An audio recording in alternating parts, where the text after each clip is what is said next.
យោគខ្លះចំណាយត្រឹមតែ1វិនាទីសម្រាប់ស្ដាប់វានឹងអាចផ្លាស់ប្ដូរមួយឆាកជីវិតរបស់មនុស្សបើសិនជាអ្នកយល់ពីប្រយោគទាំងនេះជីវិតអ្នកនឹងឈានទៅរកទំព័រថ្មីមួយអ្នកមិនអាចកែប្រែព្យុះភ្លៀងតែអ្នកអាចបញ្ជាបាននៅក្តោងទាំងឡាយរបស់សំពៅឆាកជីវិតតែងតែជួបប្រទះនៅព្យុះបោកបក់ជួបរឿងសំខាន់ពិបាកដោះស្រាយមិនមែនចេះតែគេចវេះនោះទេអ្នកត្រូវរកវិធីទប់ទល់និងឆ្លងកាត់ឲ្យបានអ្នកមានទ្រព្យសម្បត្តិមិនមែនធ្វើការដើម្បីប្រាក់កាសឡើយពួកគេទុកឲ្យប្រាក់កាសធ្វើការសម្រាប់ខ្លួនគេទៅវិញព្រោះគេបានប្រើប្រាជ្ញាដើម្បីយកលុយបង្កើតជាលុយ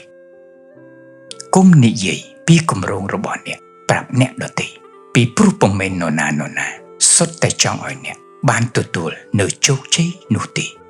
មនុស្សម្នាក់ដែលចេះលាក់ទុកអាកំបាំងគឺជាមនុស្សដែលចេះច្បាមយកធម៌ពលនិងឱកាសចូលទុកឲ្យភាពជោគជ័យរបស់អ្នកជាអ្នកឆ្លើយជំនួសវិញ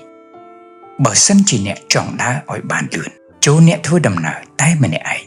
តែបើអ្នកចង់ដើរទៅទីឆ្ងាយចូលដើរឲ្យមានគ្នាច្រើន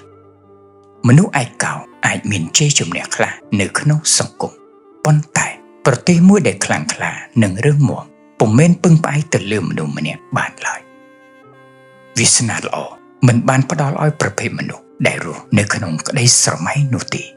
វានឹងនាំមកឲ្យមនុស្សដែលចេះបំពេញនិងព្យាយាមអ្នកអាចដេកឬអង្គុយស្រមៃទៅដល់ភាពមានបានជោគជ័យនិងសុភមង្គលតែបើអ្នកមិនបញ្ចេញសកម្មភាពទីនោះក្តីស្រមៃទាំងនេះបានត្រឹមតែជាស្រមោលតែប៉ុណ្ណោះត្រូវចងចាំថាជីវិតអ្នកអាចផ្លាស់ប្ដូរទៅបានលុះត្រាតែអ្នកព្យាយាមផ្លាស់ប្ដូរខ្លួនឯងជាមុនសិនលុយមិនអាចទិញបាននៅអ្វីៗទាំងអស់នោះទេតែបើអ្នកគ្មានលុយអ្វីៗក៏អ្នកគ្មានដែរខ្ញុំបាទសូមថ្លែងអំណរអរព្រះគុណចំពោះការគាំទ្រនិងតាមដានមាតិការបស់ខ្ញុំបាទបើសិនជាមានកំហុសខុសឆ្គងដោយអចេតនាក្នុងប្រការណាមួយ